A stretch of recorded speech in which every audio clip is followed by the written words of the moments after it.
How you doing, YouTube? Matt Massive Beer Reviews, back with a little bit of Hop Butcher darkness up in this piece in the form of their Dirt Bath. This be a Hazelnut Imperial Stout brewed with chocolate, coming at 10.5%. Let's just dive in. Yeah, I'm doing this for review with a little bit of preconceived notion. Why? Because it takes me a while to get through the big beers. Little itty bitty beers are easy. You know, they send off, Hop Butcher sends off stuff all the time.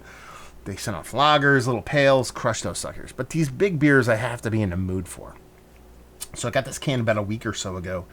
And since then, actually, got an email from Jeremiah saying, hey man, we actually accidentally had some bad cans leave. He's like, let me know how Dirt Bath kind of comes out. He's like, there might be a chunky, funky one floating out there by accident. So I don't think that's the case with this. This looks pretty spot on. He said this is kind of like their Fat Bear, but you know, take that peanut butter and put hazelnuts in there. If that's the case, should not suck. Yeah, label-wise, Jetsa is a little Dirt Bath. It's a little, what do they call those, raccoons? Yeah, that's what that is. Anyway, pinky finger. What I like my coffee to look like to a tea-colored head, tight, compact bubbles, and it just looks thick. Looks thick with about 3 C's, maybe 2.5 C's. So let's get those. Man, that hazelnut's gigantic. I did not expect to come off like that because a lot of times when you talk about hazelnut, it's a great. It makes for a great nose in a beer. Some of my favorite beers or dark beers or stouts or porters end up being hazelnut based. I mean, Rogue, not necessarily the best brewery in the world, but their hazelnut brown is probably one of the better examples of hazelnut in beer, at least from the OG status.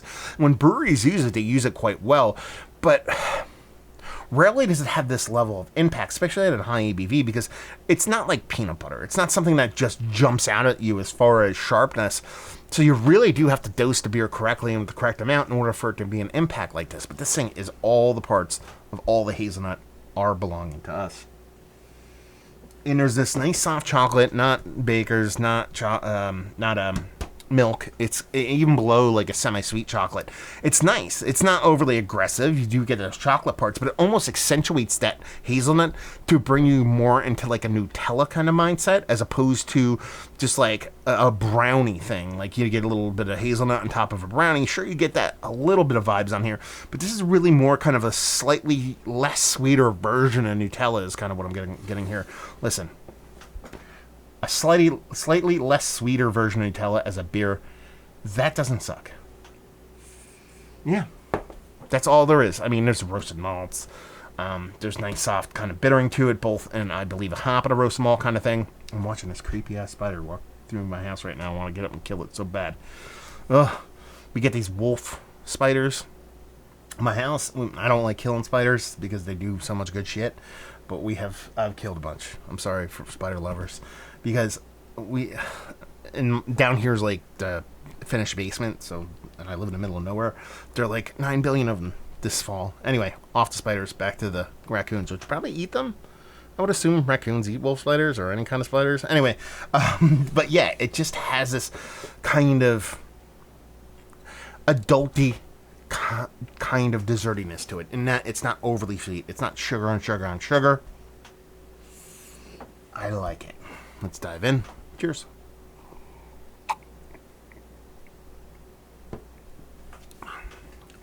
Ooh. Okay. It's a little bit hot. I don't mind it. You know, you're talking about almost 11% beer here. I expect it to have a little bit of heat. But there's just like mintiness to it. There's like this minty characteristic to it. What is that? It's got to be hops.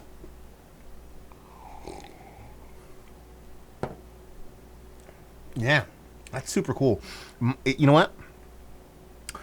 It's actually probably more like cinnamon. And that's what it is. There's a cinnamon in this. Rich hazelnut, roasted chocolate, creamy caramel. No cinnamon. I get the cinnamon vibe off of it. And the reason why I went from mint to cinnamon, I confuse mint with cinnamon a lot. I know that's not like a logical kind of connection there, but it is for me.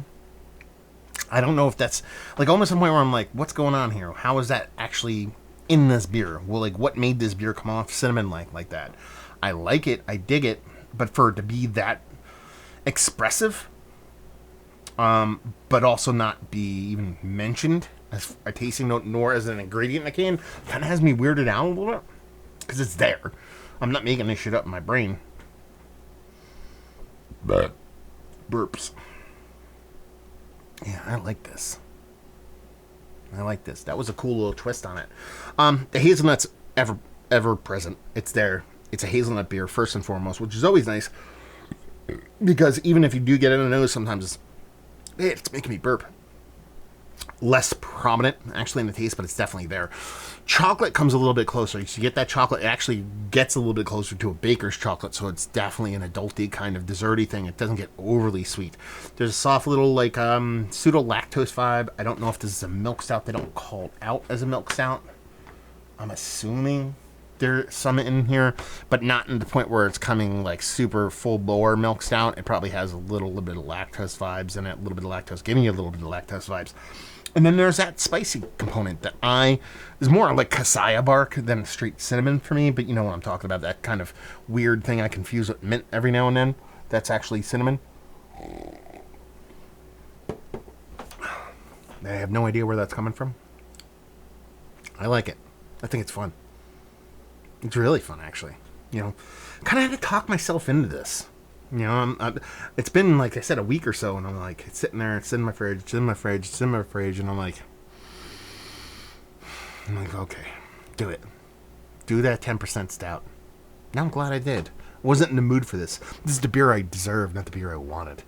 Yeah, I like it. I think it's fun. I think it's impactful. Is it better than Fat Bear? I don't know. Maybe in a sense, because I think peanut butter beers weigh a little bit heavier on my palate to where I think I can drink all this and have no qualms. Is it coffee exposition stout? No, because nothing's like that, motherfucker. But in the grand scheme of things, it's one of the better adjunct stouts, period. Let alone one of the better adjunct stouts that Hop Butcher does. They're very sneaky when it comes to their stout game. You know, they're known obviously more for their hop forward beers, and they're very sneaky on the other ends of those spectrums. And by that I mean, you know, if you take your, 6 to 8% hazy as a center point, and I think of what is the polar opposite of that, but that's the center. On one end you have lager, and the other end you have Imperial stout. You know, and this, if you went north and south, you'd probably have, sour and then something else. They're very sneaky on both those polar ends. Their lager game is getting quite nice, getting quite fun, getting quite interesting. Their stout game has always been super sneaky. So yeah, it's one of those breweries where they're known. I mean, their name kind of puts them in that kind of conversation as a hop forward brewery, a Hop Butcher. I mean, come on. But man, don't sleep on the stout stuff. Some of the better in the game, especially the fun little adjuncty stuff. And that Columbia Exposition stout, that shit's bonkers good. Anyway, let's talk about this. One of the better adjunct stouts I've had as late, yes. Value and availability, no idea. Let me know. And leave you with, if you like what will you like this? If you like hazelnut beers, you like cinnamon when it doesn't exist, you like raccoons, and you like big old double-digit monster beers, you'll like this. I literally spilled a little bit on my fingers. I'm just sticky all over. So hopefully you guys enjoyed the review. Down there if you want to talk about it. Massive Beers if you want to check me out doing the social media stuff. Beer Massive. Want to check me out doing the whole podcasting thing. And hopefully you guys enjoyed the review. Hopefully enjoying a little Hop Butcher stout game right now. We'll see you next time. Cheers.